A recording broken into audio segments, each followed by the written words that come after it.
Hello everyone, welcome back to Sunday Live Show and thank you so much guys for tuning in. Well guys, I'm back again with the Mxenges Soap Histories and namhlanje ke sikhuluma ke ngeGqeberha the Empire. Kunezinguquko ke enizozibona laphana ke ku season 2 walomdlalo iGqeberha the Empire edlala ke kuMzansi Magic. I-character kaNtando Mxenges ebidlalwa ke uPhila Madlingozi izoshintsha idlalwe uOrosi Mampofu waduma kakhulu ku scheme sami ngalezi ayikhathi ke ischeme samu sisaqala bathi ke uPhila Madlingozi uthole amadlelo alihlaza and uzoba busy ke naleyo project yakhe ke entsha wayeseshiya ke laphana ke kwiGqeberha the Empire njengoba ke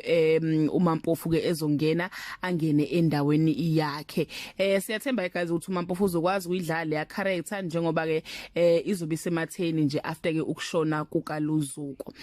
after ke uThulani no Anathi benzela into abayenza ukuthi balali bakhulelisane benze yonke le yanto uLuzuko wabe sephoqeleka ukuthi ke ashintshe iwill akhiphe uThulani wase ke wabhalisa ke uNtando lo Ntando okungasiye ingane yakhe okuyingane ke yamngani wakhe olala nonkosikazi wakhe ke uZimkhitha ongumsemelelo ayikusazoshunqa uThuli guys laphana ke kuGqeberha the Empire amatheza zaveza ukuthi ke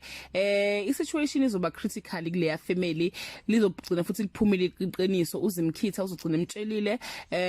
uNtando ukuthi hey wena kahle kahle uzalwa ke umsimelela awusiyona ingane ke kaLuzuko bese kusuka impi ke manje phakathi kukaThulani noHlumelo